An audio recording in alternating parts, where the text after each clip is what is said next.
Эрхэм хүндэт зочдоо, эрхэм хүндэт зохион байгуулагчдаа та бүхэнд энэ өдрийн мэндийг хүргэе.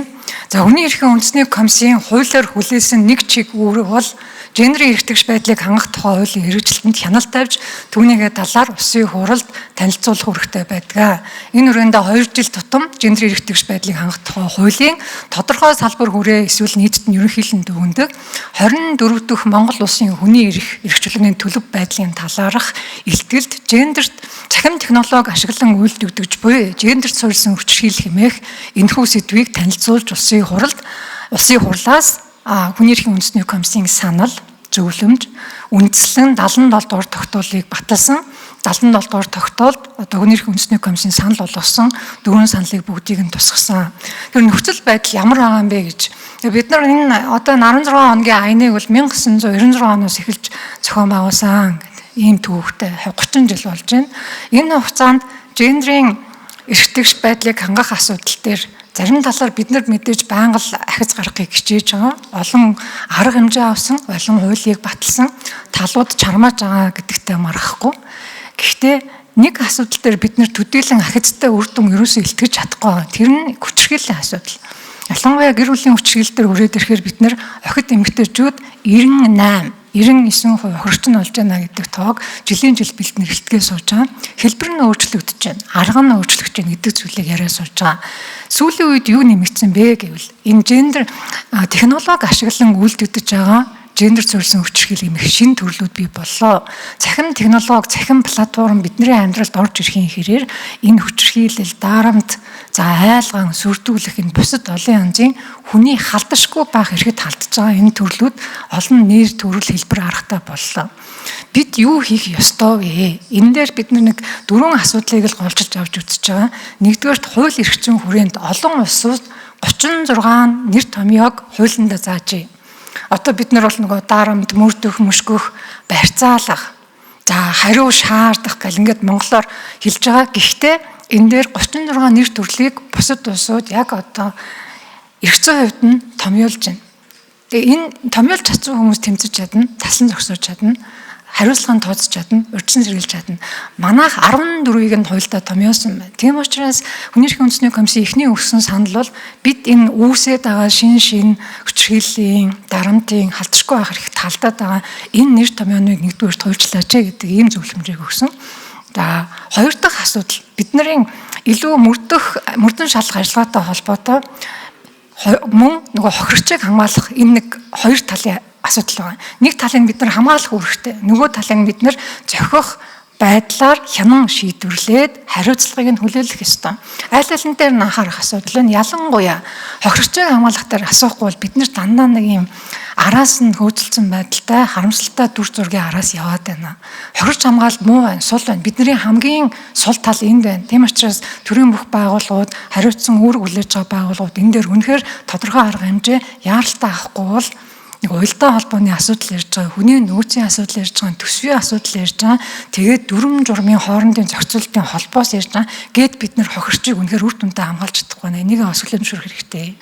Тэгээд хамгийн сүүлд нь урьдчилан сэргийлэх тал дээр бид нэр бас хамтдаа өмнө үг хэлсэн мэдээлэл өгсөн бүх зочид маань дурдсан урьдчилан сэргийлэх мэдлэг мэдээлэлтэй байх бол бидний хамгийн том чадваржуулах үйл ажиллагаа мөн энэ дээр бүх талууд хамдрах ялангуяа сэтгүүлчд, инфлюенсерүүд.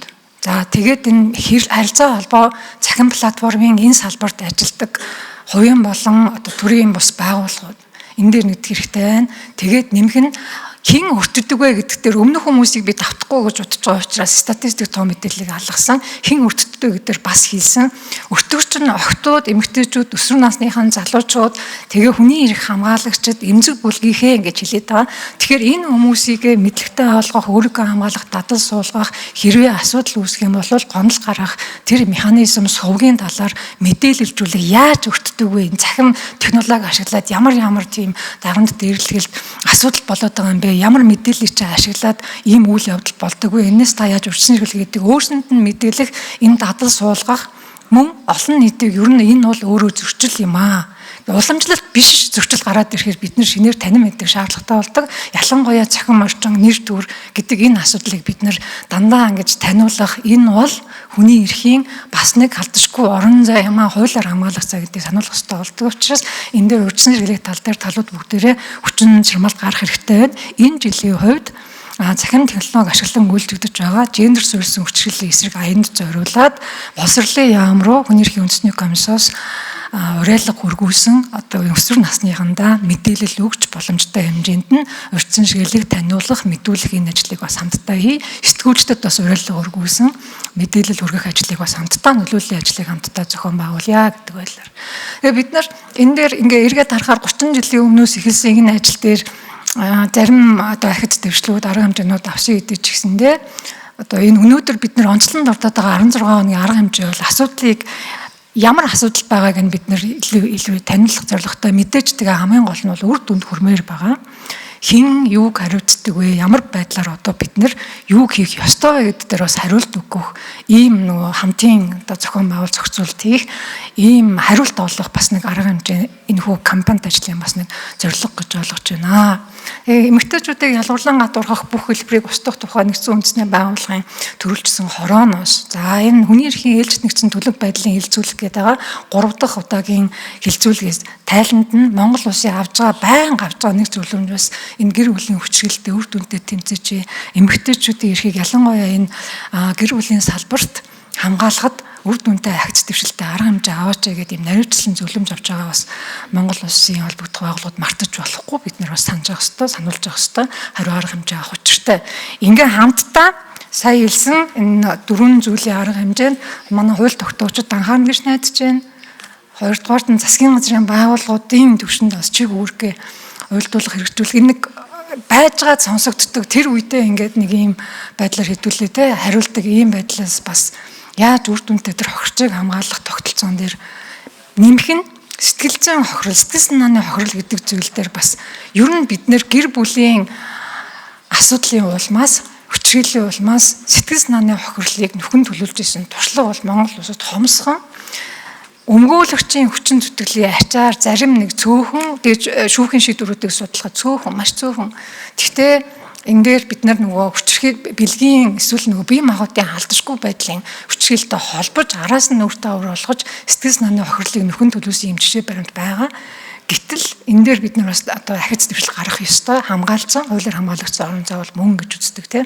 За ийм байна. Тэгэхээр хэдүүлээ одоо хамтдаа нийтээрээ хэлсэнчлэн энэний гадуур одоо үлдэх хүн гэж байхгүй учраас энэ бол нөгөө бүх нийтийн асуудал учраас нэг зорилтод бүлэг тамаатай биш, нэг хүйс тамаатай биш, нэг насны ангил тамаатай биш асуудал учраас өөрөөсөө хүрээнд бас тодорхой арга хэмжээг хийхийг уриалаад та бүхэндээ амжилт хүсье.